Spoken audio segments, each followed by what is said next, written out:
YouTube review show with myself. I'm going to try and release these every Sunday, depending on if I have time.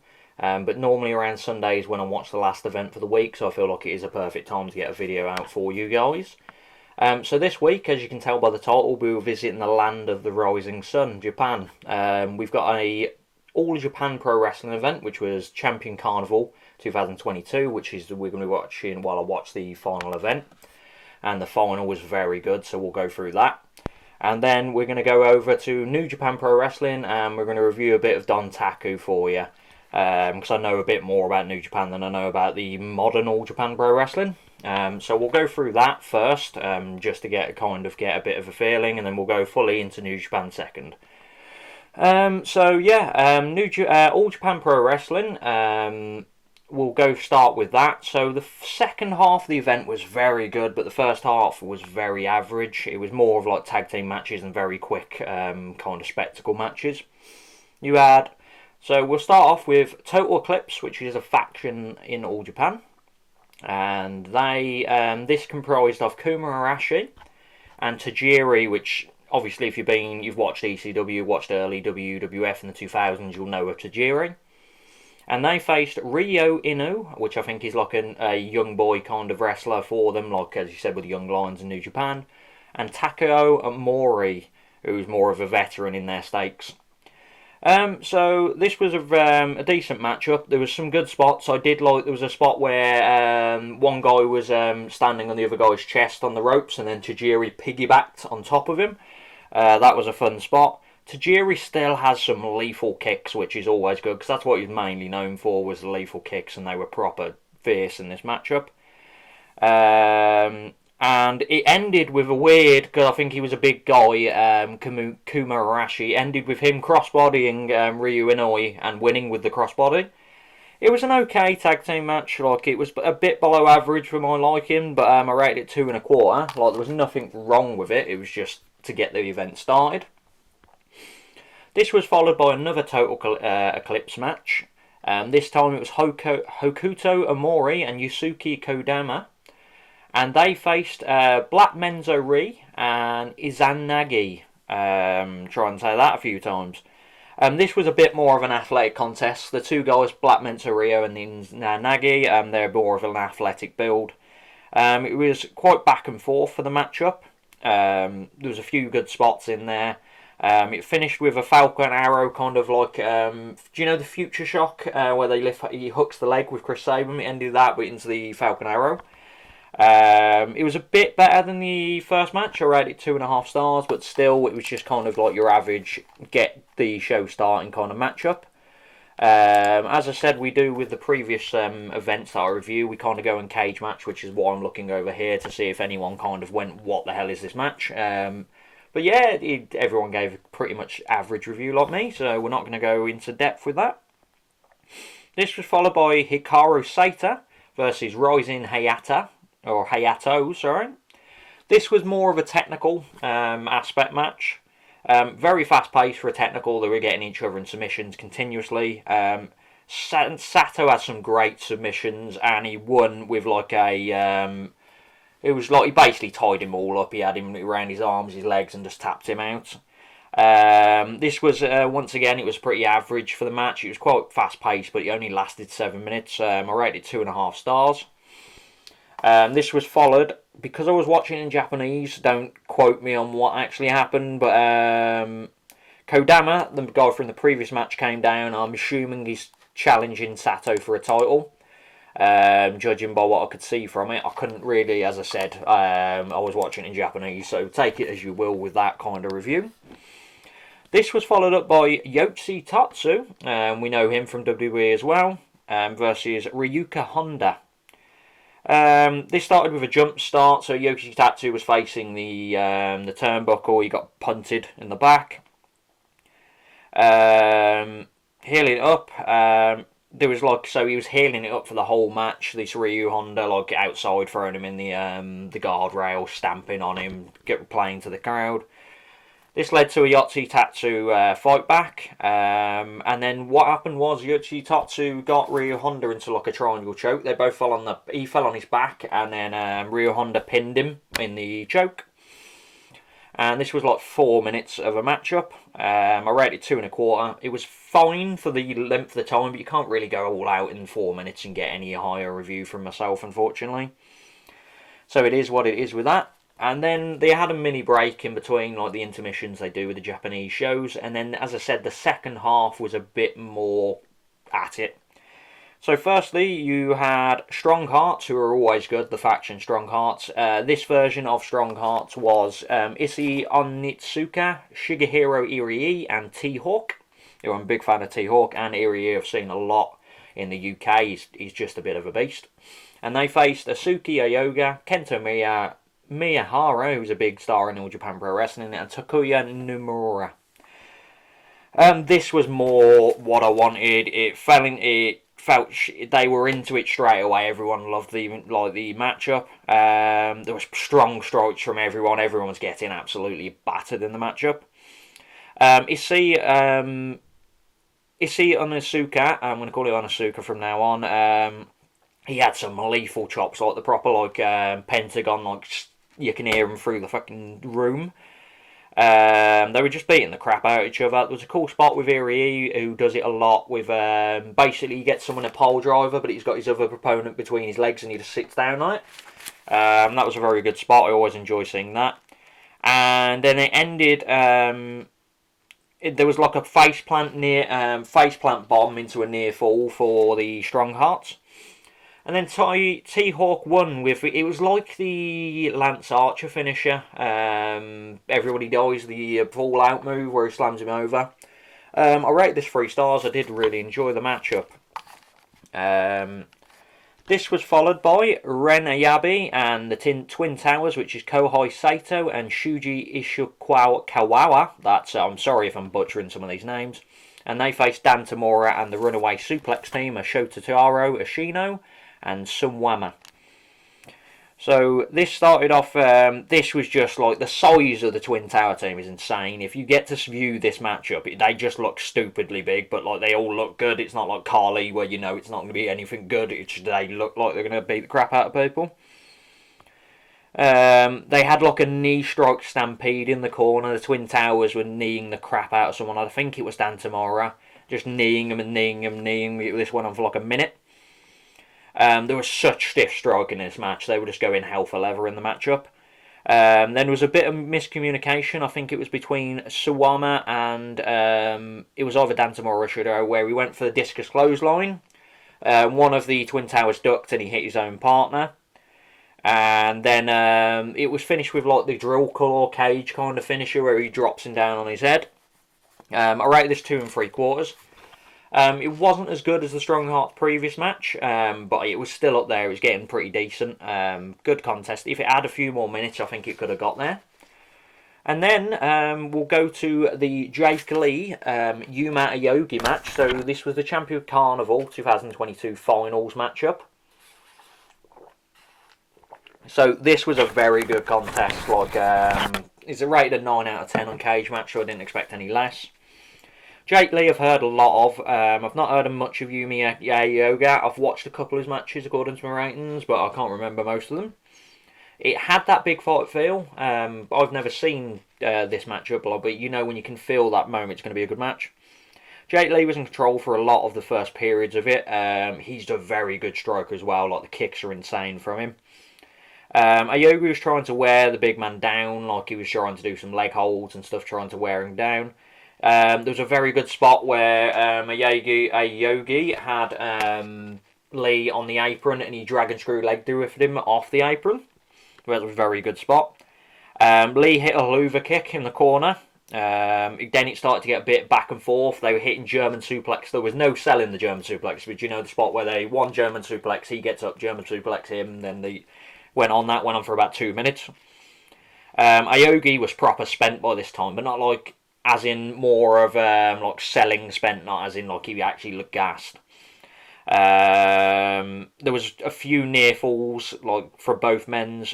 Lee hit a beautiful running knee on Aogi, which looked very good. Lee hit a near fall with that straight afterwards. There was a triple German near fall from Aogi. And then Aogi won with the Fisherman's Buster. I rate this 4.5 stars. It was a very good match. If you get the chance, I'd definitely go. If you don't want to watch the whole event, just go and watch that match. Like, it was very, very good. Like I said, 4.5 stars. My highest rated match of this qualifying period so far. Obviously, it's only been about a week. But, you know, it's leading at the moment. So, yeah, that was All Japan Pro Wrestling Champion Carnival. So, we'll go straight into New Japan Pro Wrestling's Wrestling Dontaku. So, this started off with Suzuki Gun, which was Taichi Takamishinuku and Zack Sabre Jr. And they faced Losing Goblin RB's de Japón, which was Bushi and Shingo Takagi and Shiro Konshinaka. So I think he was replacing Fujinami. I think he was announced for the match, but then he had to pull out. I'm not sure what happened with that. This was pretty much an average match, start-up match for New Japan. Bushi was taking a lot of the beating. It was building towards more of a Shingo hot tag special, so Bushi was taking the beating. Konshinaka got some of his, he did the hit tags like Takagi used to do. Well, he still does, sorry, not used to. And he was getting a lot of them in, just like that legendary status. Shingo hot tag. Konshinaka hit like a top rope hip attack, which was pretty good as well. Glade, and then you just ended up with the Geido clutch on Takagi from Taichi. So he hit the Geido clutch, which is the pinning maneuver. I rated this 2.5 stars. It was just an average start to Dontaku. Meltzer rated it 3.25 stars because, you know, Meltzers. So there's more reviews on Cagematch. So I'm going to see if there's any kind of... Yep, so they were pretty much in the same spec with me. 6 out of 10, 5 out of 10, 2.5. That's the same kind of thing. So we'll move on to Hiromu Takahashi versus Yo. This was obviously more fast-paced because it's Super Junior pace. Very smooth. They had the good old-fashioned both in on the 20 spot kind of thing. Yo was firing up, but he kept getting stopped by Takahashi. And there was a dragon suplex near fall, which was pretty good. And then Takahashi hit the Time Bomb 2 finisher. This was very good. I rated it 3-star matchup. Dave Meltzer rated 3.25, so he didn't like it as much as I thought he would. So I'd rate this about 4 if you're going Dave Meltzer scale. But it was pretty decent, and everyone else on Cagematch pretty much agreed. It was a decent matchup. Didn't go past what it needed to be. But I did very much enjoy it. This was followed up by Yujiro Takahashi versus Tangaloa. So this is the kind of the Glitters of Destiny got kicked out of Bullet Club, so it's still continuing this feud. I found this match better than it seems most people did. There was a jump start at the start. Show came down to interfere on the ramp. It was a decent matchup. Usual House of Torture shenanigans, but I'm not really as bothered as most people are with them at the moment because I don't watch New Japan as much as most people, so it's not really grinding on me at the moment. And then Tangaloa ended up winning. I rated 2.75. Dave Meltzer rated it 2 stars, so, you know, I'm the Dave Meltzer in this situation, it seems, here. But I think a lot of people just rated low because they don't like the House of Torture. Like, we'll go with Nefande. I butchered your name, I do apologise. Yeah, that was just way too slow and boring. Tangaloa was okay, but Yujiro did nothing for me in this match. Fair enough, I enjoyed it more than you did, obviously, but everyone has their own opinion. So this led into the IWGP Junior Heavyweight Tag Team match, which was 6 or 9, which is Master Wato and Ryusuke Taguchi, Jesus Christ, versus Suzuki Gun, which was Doku, and Yoshinobu Kanemaru. This was a fine contest. The first note I've got here is because the commentator said butt party. That's all you need to know about that. There was a good old figure 4 on Taguchi. Everyone likes a good figure 4. It just ended with a weird Taguchi finish where like he was just sitting on with his arse out. I don't like the matchup. Wasn't the greatest. I put it at 2.5. It was just an average affair. Good old Dave rated it 3-star matchup. I just thought it was pretty average. Everyone pretty much has gone with 5.86 on Cagematch, so pretty average overall rating.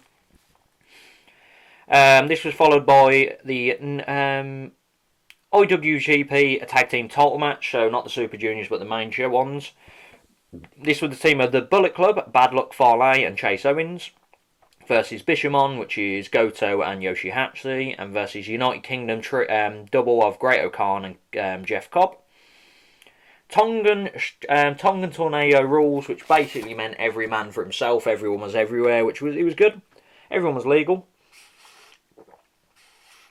This was a real fun mess, because obviously in tornado matches everyone's everywhere. It's happened. There was a few finish near falls, like everyone was hitting their finishers and everyone. Some back and forths in the matchup, miscommunications, your typical matchup when you're having that kind of bout. It was finished when Owens and Fale hit the rocket launcher, the grenade rocket launcher, and got the 3 count, so they are the new tag team champions. I rated this 3 stars. They've managed to rate it 3.25, so we're not far off with that as well. And it was pretty highly reviewed on Cagematch, like 6 stars, which is pretty decent. Not 6 stars, 6 out of 10, you know what I mean. Then we had the matchup, which was Tama Tonga versus Evil. There was a brawl on the ramp again, pretty back and forth for the whole of it. Usual shenanigans from the House of Torture. Supreme Flow, which was a decent move, near fall. Darkness Falls near fall as well from Evil. Tonga, then there was a spot where I think Tama had him on a submission, I believe. Then Dick Togo rang the bell, which obviously caused issues. Then the ref got bumped. Magic Killer from Evil and Togo. Jado clocked Evil with a kendo stick. Then there was the leapfrog. There was like a really good leapfrog spot in there. And then it ended with Tama Tonga winning the Never Openweight title. This was a Never Openweight title match, just so because I didn't mention it at the start. It was a very good matchup. Well, it's not a very good matchup. It was a very decent matchup. I rated 3 stars. 3.25 stars, actually. And it was rated 3.5 on the Cagematch. Well, it was rated 3.5 by Meltzer, 6.39 on Cagematch. There's a 4-star rating here, which I'm going to quickly try and find because someone didn't like it. So, Child of the Lost. I didn't like this match very much. Only 13 minutes, but felt 13 hours. Super overbooked and clunky, but I'm so glad Tama got the win. That gun stun to end the match was very clean and smooth, yeah, so it was a very good gun stun at the end. He kept hinting towards it, Evil was catching him, but it was a very good gun stun. This was followed by the Good Brothers attacking, so the Good Brothers are back. I'm looking forward to this. I'm a fan of the Good Brothers. Some people are not, but I enjoy them, man, especially in New Japan. So we'll be looking forward to them.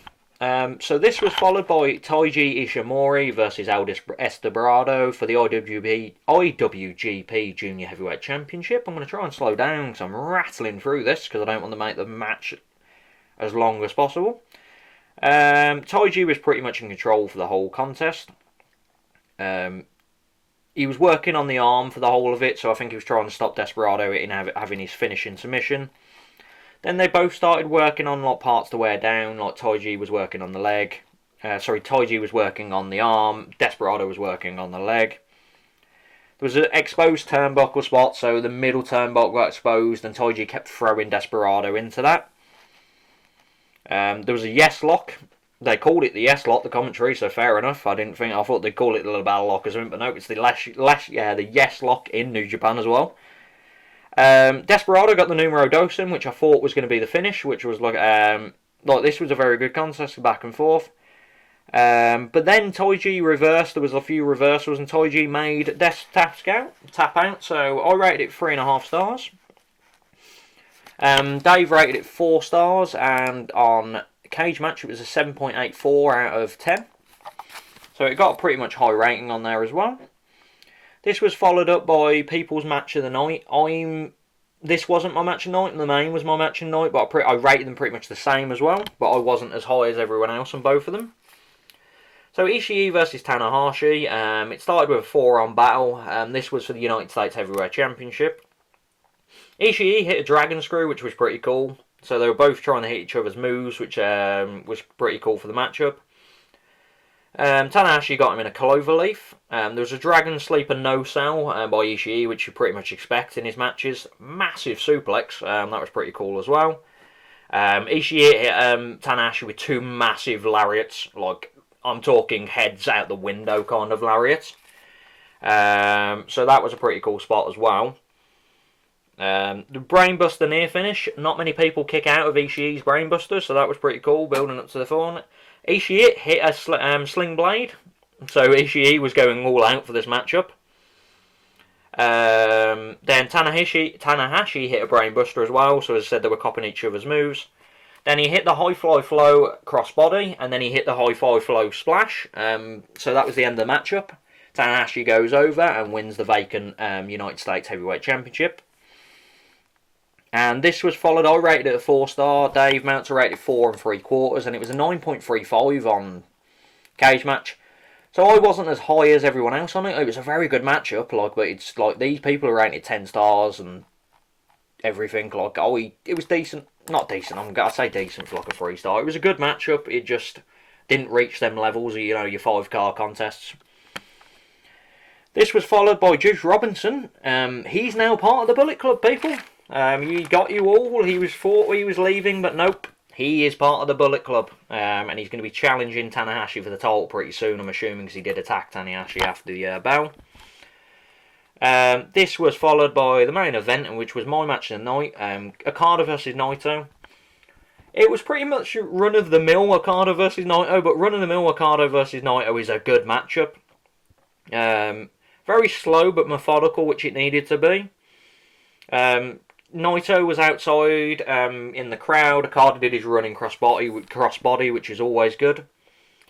Naito hit a Gloria near fall, which was Gloria 2, near fall. There was a top rope Liger bomb from Okada, I believe it was. Yeah, Naito was about to hit the Frankensteiner off the top rope, but he dranced it into the top rope Liger bomb.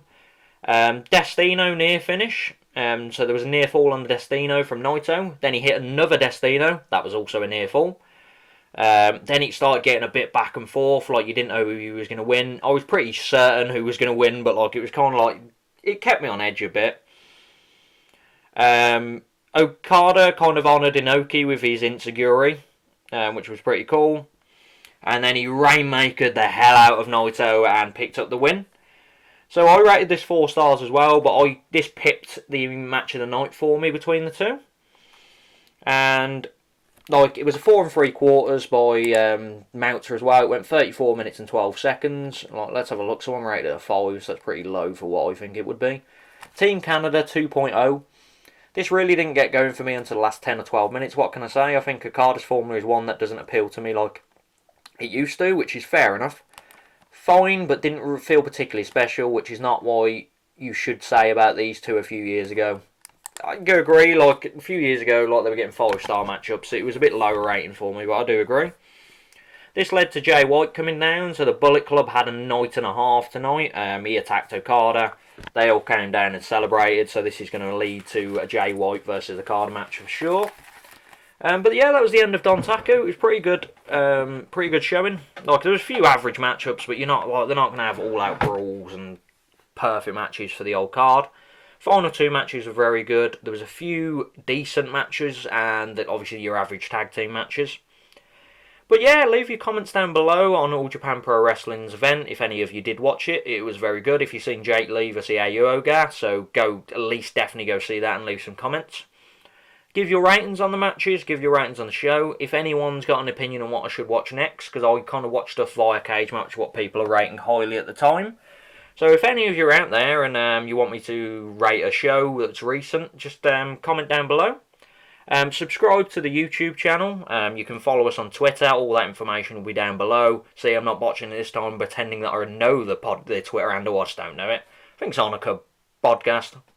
RateWrestle. Follow RateWrestle. That's the Twitter handle you need to do as well, because, that's the only thing. Go on to ratewrestle.co.uk if you want to see my regular views and my ratings for all the shows I've been watching the last few years, and I've been watching some old events. But yeah, that's pretty much it, guys. You have a nice rest of your day, and I will see you all later.